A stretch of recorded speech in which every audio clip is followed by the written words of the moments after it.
This is my late father's Minolta X300, and it wasn't my primary camera this year, as you might have guessed. However, what was? Join me today as we have a look at the equipment that I have used for video and stills through this year.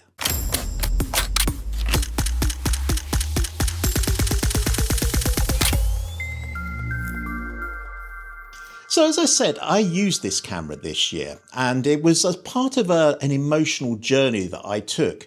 This was my late father's camera, and I brought it back to a city that he loved and shot film from it for the first time in decades. And I'll link the two videos that I made about this camera in the description below. But obviously this wasn't my primary camera. What was my Sony A7R5. This has been the camera that I have used the most this year, and for obvious reasons. It's got incredible image quality, that 61 megapixel sensor, beautiful dynamic range, full frame. It's a lovely camera. It shoots really good video. It's not a video camera, it's a very photocentric camera, not a video camera, but it does really nice quality video. It really has been the camera that I pick up to go out and shoot with, particularly for photography over this last year. Now that's not to say it's not without its quirks, and it has quite a few, from the menu system to the really annoying 30-second limit on shutter speed.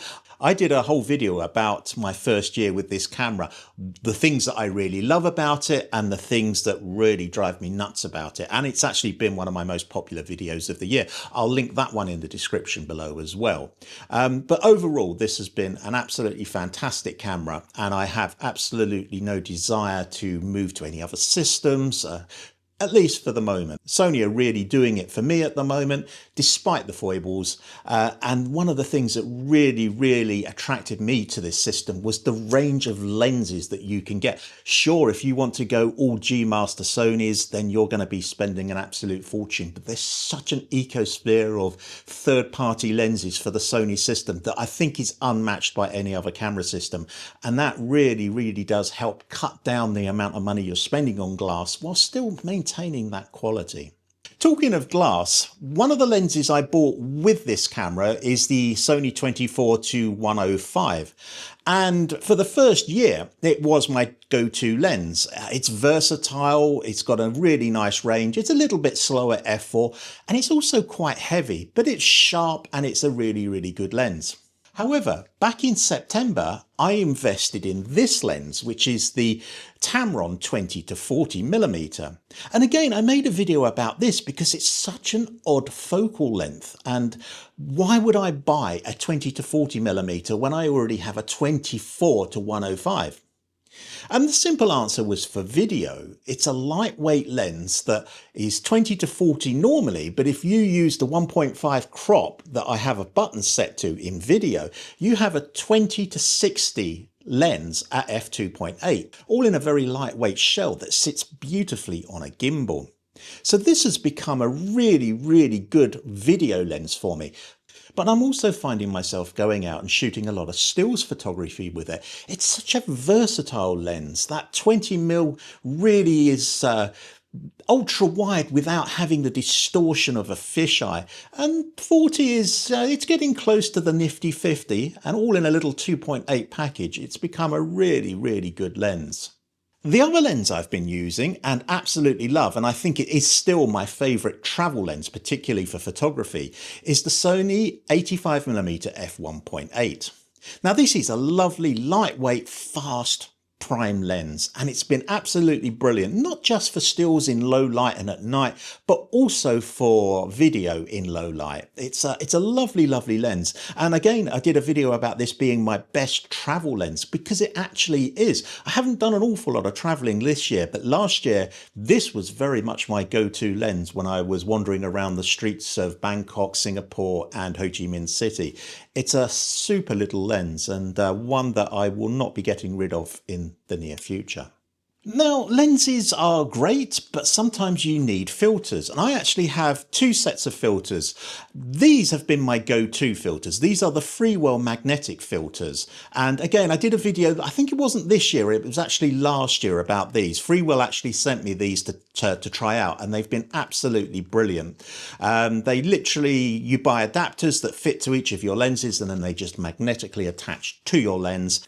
I also have a set of case filters as well, and I use the case filters when I really want the highest quality. But these are, well, they're kind of up there with the case ones, not quite as good, but I use these on days when I'm shooting YouTube videos or stuff about long exposure, stuff where, I'm not worried too much about getting sand or rain on the glass and having to clean it. Whereas the case, I will keep absolutely pristine for as long as possible. Again, I'll link the video review that I did on this one down in the description below. But these have been really, really good, as have the case. And I think if you're not using magnetic filters, you really need to think about moving over to them because they're so versatile. Now, in last week's video, you would have seen me talking about this. This is my new DJI Air 3S. But I only bought this last week. And the reason I bought it was to replace two drones. The first one was the DJI Air 2S, and this has been a brilliant drone. The 1-inch sensor is absolutely fantastic, and I've really enjoyed using it. I've had it for about 3 years. But of course, until recently, you've only been able to fly in cities with a sub 250 gram drone. That meant if I wanted to go into, for example, Newcastle and film the fantastic bridges down there, I needed to use this little thing, which is the DJI Mini 3 Pro. And again, this is a great little drone, but it's got a smaller sensor, and that really does show up in the dynamic range and its ability to shoot video and stills photos. It has been limiting. However, as I mentioned in that previous video, the rules in the UK from the CAA are actually changing. And that means as of the 1st of January 2026, I can now fly sub 900 gram drones in city centres. And that's an absolute game changer. So it made sense to me to get rid of these two drones and replace it with the Air 3S, which, although only one generation ahead of the Air 2S, is quite a leap in technology. And in particular, it has dual lenses now. It has the standard 1-inch on a wide angled lens, but it also has the slightly smaller sensor, the same size sensor as this, on a 70mm mild telephoto. And that really does change the perspective look of video. I've only flown it once so far. The weather outside at the moment is absolutely miserable, but I've been really, really impressed, and I'm just raring to get back out with that drone. Now, the unsung hero of the year for me has been this little camera I'm shooting on at the moment, which is the DJI Pocket 3. I've done videos about this camera before. It was an absolute game changer when I caught COVID in Asia last year and really struggled carrying heavy cameras and gimbal equipment. I managed to get a lot of really decent stock video just using this tiny little camera. And it's been my go-to camera when shooting YouTube videos such as this, or out on location where I can actually just, stick it on a small tripod and talk to the camera. And that in combination with this little thing as well, this has been an absolute game changer. This is the DJI Mic 2. I don't have the transmitter version, I just have the receiver version. This links seamlessly with the DJI Pocket 3, allows me to set up really, really quickly and just concentrate on what I want to say to camera rather than faffing around with lots of different bits of equipment. Another thing that you can't see that also has been an absolute game changer for me is a tiny little bit of equipment from SmallRig, and it's actually holding up this DJI Pocket 3 at the moment, and that is the SmallRig Magic Arm. And that has been absolutely brilliant. You can put your little camera on it and you can just move the arm around into multiple different orientations and just put the camera exactly where you want. You can bolt it onto a railing, bolt it onto the edge of a tripod. I often shoot videos with my main Sony camera on the main tripod and then use the SmallRig and the DJI Pocket 3 to give me a wider view of what I'm saying. Plus the fact that the mic is actually plugged into the DJI 3, so everything is all nicely synced up for when I cut the video in the edit. Another go-to piece of equipment has been my iPhone 15 Pro. I don't use it much for shooting videos and stuff like that, but if I want to shoot a reel or a short video in vertical format, this has been the go-to piece of equipment. It also is great because I load my scripts onto Apple Notes. I don't write scripts per se, I write outlines of scripts.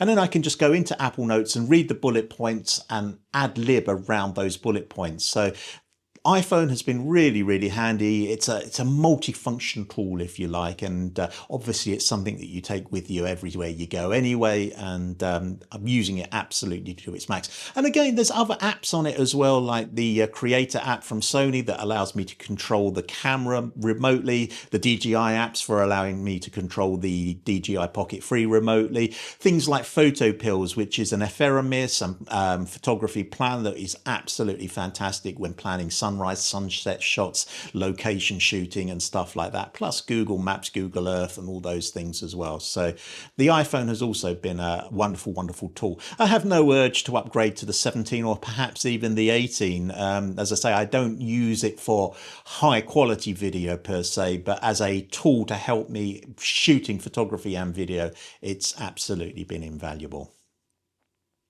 So let me know in the comments below your favourite equipment of the year, the go-to pieces of equipment, cameras, lenses, tripods, whatever you've been using this year. I've shot this video today because it's so grey outside. I've got another video that I want to shoot. I've hinted at with a lens adapter last week, but unfortunately the weather is so dull, it's just making it absolutely pointless. So with that particular video and a number of others, I will get past Christmas and then head into January when the light starts drawing out again. We have a little bit better weather, albeit somewhat colder. It's more ideal for shooting some of the outside videos. So I hope you've enjoyed this look at the equipment that I've used over the last year. If you have, a thumbs up would be absolutely fantastic. A subscription would be even better. And I look forward to seeing you in the next one.